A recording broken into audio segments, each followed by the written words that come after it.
Hello everyone, welcome back in chapter 1 Constitution Why and How. Here we will discuss about our new topic institutional arrangements and provisions adopted from constitutions of different countries. So without wasting our time, let's start. So first of all we will start institutional arrangements. Now the question is what the institutional arrangement exactly is. So institutional arrangement means legal arrangement, okay, legal process. See, the third factor ensuring effectiveness of a constitution is a balanced arrangement of the institution of government. And the basic principle is that government must be democratic and committed to the welfare of the people. Okay, and the Constituent Assembly spent a lot of time on evolving the right balance among the various institutions like the executives, the legislatures, and the judiciary. So this led to the adoption of the parliamentary form and the federal arrangement, which would distribute governmental powers between the legislatures and executives on the one hand and between the states and the central government on the other hand. Okay, देखिए constitution को effective बनाने का जो third factor है वो ये है कि गवर्नमेंट की सभी इंस्टीट्यूशंस को या सभी इंस्टीट्यूशंस का अरेंजमेंट प्रॉपर तरीके से हो, बैलेंस्ड हो। और इसके लिए जो बेसिक जो प्रिंसिपल है वो ये रखा गया है कि जो गवर्नमेंट है वो डेमोक्रेटिक रहे और लोगों के वेलफेयर के लिए, सोसाइटी के वेलफेयर के लिए कमिटेड रहे। ये बहुत इंपॉर्टेंट है। देखिए हमारे कॉन्स्टिट्यूएंट असेंबली ने बहुत ज़्यादा टाइम स्पेंड किया है इस चीज़ के लिए। किस चीज़ के लिए? इवॉल्विंग के लिए। इवॉल्विंग मतलब डेवलपमेंट के लिए। किसका डेवलपमेंट? कॉन्स्टिट्यूशन के डेवलपमेंट के लिए। कैसे होगा? ये तब होगा जब जो हमारे इंस्टीट्यूशंस हैं जैसे एग्जीक्यूटिव्स, लेजिस्लेचर्स, जुडिशरी, इन तीनों इंस्टीट्यूशंस के पास प्रॉपर पावर्स इनको असाइन की जाए। ठीक है, पावर्स बैलेंस रहे। ठीक है, और ये सब में बहुत टाइम लगा है और काफ़ी डिबेट्स हुई है, काफ़ी डिस्कशन हुआ है। और एज़ वी नो हमारी कंट्री के अंदर डेमोक्रेटिक फॉर्म ऑफ गवर्नमेंट है, तो ऑब्वियसली डेमोक्रेसी के अंदर तो इतना टाइम लगना बिल्कुल सही है। और इसी के लिए हमारी कॉन्स्टिट्यूशन असेंबली ने पार्लियामेंट्री फॉर्म ऑफ गवर्नमेंट को अडॉप्ट किया और फेडरल अरेंजमेंट्स को फॉलो किया है, या आप ये कह सकते हैं कि फेडरल स्ट्रक्चर को फॉलो किया है, जिससे गवर्नमेंट को प्रॉपर पावर्स डिस्ट्रीब्यूट की जाती है। जैसे लेजिस्लेचर्स को कुछ पावर्स दी गई हैं, कुछ एग्जीक्यूटिव्स को। लेजिस्लेचर्स के पास पावर क्या है कि वो लॉस मेकिंग बॉडी है तो लॉ बनाएगी। एग्जीक्यूटिव्स जो इम्प्लीमेंट करवाने का काम करवाती है। ठीक है, जो भी लॉज लेजिस्लेचर्स ने बनाए हैं।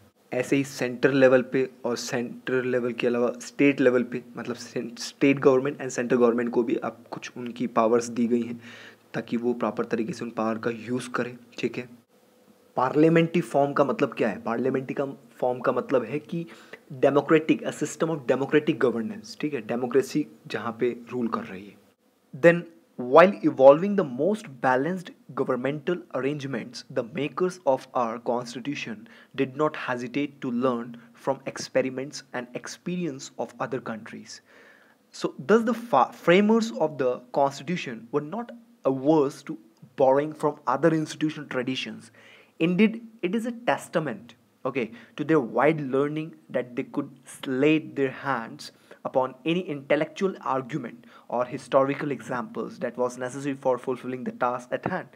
So, they borrowed a number of provisions from different countries. Government institutions को प्रॉपर तरीके से बैलेंस रखने में हमारे जो कॉन्स्टिट्यूशन मेकर्स हैं उन्होंने अदर कंट्रीज़ के एक्सपेरिमेंट्स और एक्सपीरियंस से कुछ कभी सीखने में कोई हेजिटेट नहीं किया। और ये अच्छी चीज़ है क्योंकि हमने ये हमेशा से सोचा है कि जिस कंट्री से भी हमें कुछ अच्छा सीखने को मिलेगा हम वो चीज़ हमारे कॉन्स्टिट्यूशन में लेके आएंगे, बट हमारी टर्म्स एंड कंडीशंस के हिसाब से लेके आएंगे। तो इसमें कुछ गलत नहीं है। इसी तरह से हमारे जो कॉन्स्टिट्यूशन मेकर्स थे उन्होंने अदर कॉन्स्टिट्यूशन से कुछ ना कुछ सीखा है, कुछ ना कुछ वहाँ से अडॉप्ट किया है और इसमें उनको कभी हेजिटेट हुआ भी नहीं। इससे ये पता चलता है कि हमारे जो कॉन्स्टिट्यूशन मेकर्स थे वो कितने मैच्योर थे, बिकॉज उनके अकॉर्डिंग ज़्यादा प्रायोरिटी यही इसी चीज़ को दी जाती थी कि हमारा कॉन्स्टिट्यूशन बहुत अच्छा बने, उसमें कोई कमी ना रह जाए। इंटेलिजेंसी दिखाते हुए हमारे कॉन्स्टिट्यूशन मेकर्स ने पूरी दुनिया के सामने ये एक एग्जाम्पल क्रिएट किया है, एग्जाम्पल दिया है पूरी दुनिया को। और ये अच्छी बात है कि इस चीज़ में हमारे कॉन्स्टिट्यूशन मेकर्स कभी पीछे नहीं रहे, बिकॉज अगर हम अपने कॉन्स्टिट्यूशन को अच्छा बनाना चाहते हैं तो जो अदर कॉन्स्टिट्यूशंस में जो अच्छे प्रोविजंस हैं, अच्छे आर्टिकल्स हैं, उन सबको अडॉप्ट करना कुछ गलत नहीं है और ये ज़रूरी भी है एक अच्छे कॉन्स्टिट्यूशन को बनाने के लिए। इसीलिए हमारे कॉन्स्टिट्यूशन मेकर्स ने अलग अलग प्रोविजंस को बोरो किया अलग अलग कंट्रीज से, डिफरेंट डिफरेंट कंट्रीज़ के कॉन्स्टिट्यूशन से। But borrowing these ideas was not slavish imitation, far from it. Each provision of the constitution had to be defended on grounds that it was suited to Indian problems and aspirations.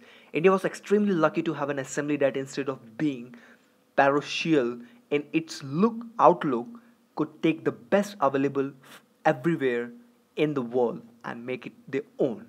अब देखिए, इसका मतलब ये नहीं कि हमने किसी दूसरी कंट्री के कॉन्स्टिट्यूशन से कुछ बोरो किया है तो हमने उसको बिल्कुल कॉपी किया है, ऐसा नहीं है। हमने हमारे कॉन्स्टिट्यूशन में जो भी इन्वॉल्व किया अदर कॉन्स्टिट्यूशन से, अदर कंट्रीज़ के कॉन्स्टिट्यूशन से, वो हमारी खुद की प्रॉब्लम्स, हमारी एस्पिरेशंस को ध्यान में रखते हुए इन्वॉल्व किया है, हमारी टर्म्स एंड कंडीशंस को ध्यान में रखते हुए इन्वॉल्व किया है।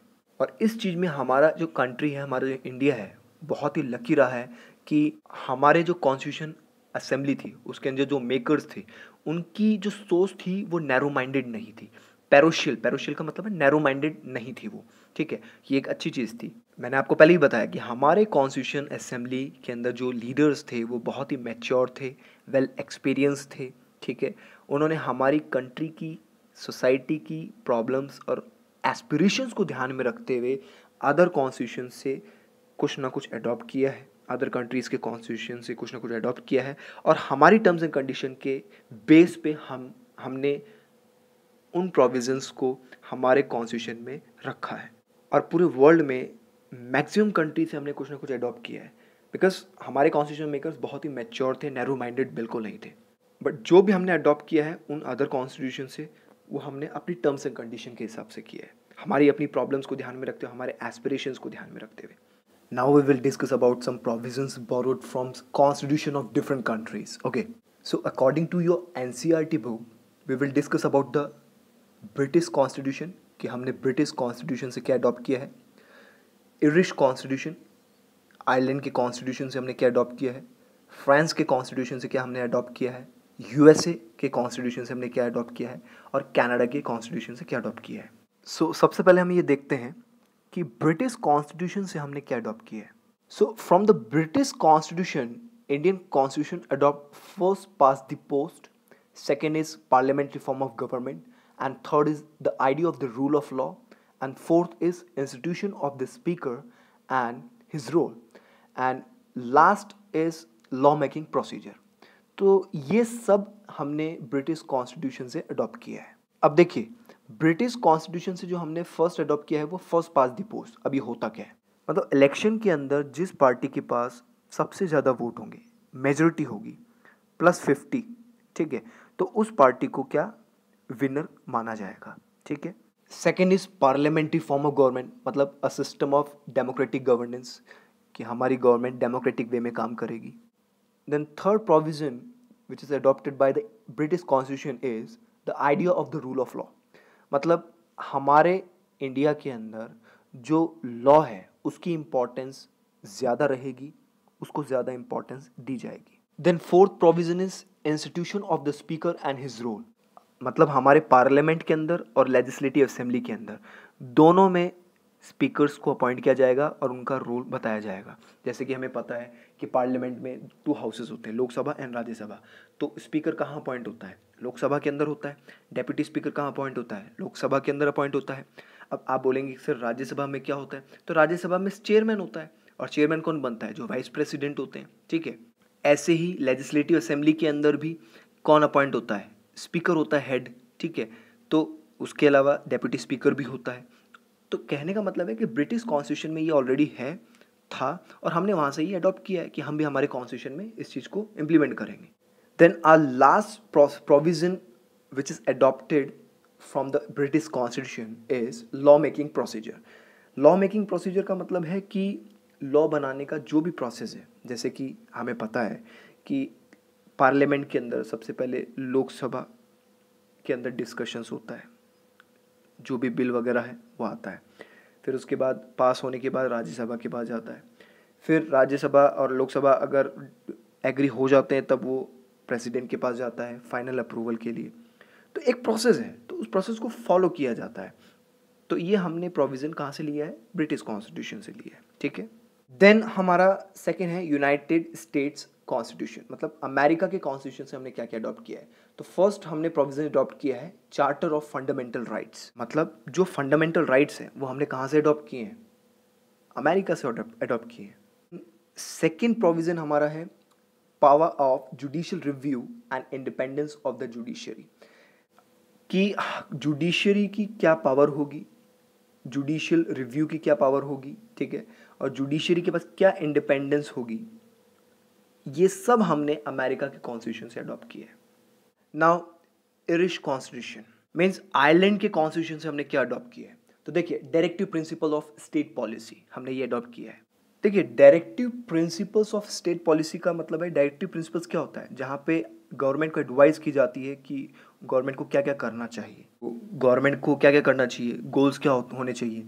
क्योंकि डायरेक्टिव प्रिंसिपल्स के गोल्स क्या होते हैं कि welfare of the people, social and economic and political justice provide करवाना, ठीक है, जो रिसोर्सेज हैं उसको इक्वल डिस्ट्रीब्यूशन करना, सोसाइटी के अंदर पीस को प्रमोट करना, ठीक है, और लिविंग स्टैंडर्ड इम्प्रूव करना लोगों का, लोगों के लिए पॉलिसीज़ बनाना, जैसे uniform civil code. Uniform civil code का मतलब क्या होता है? जहाँ पे आप कॉमन पर्सनल लॉज बनाते हैं सभी सिटीजन्स के लिए।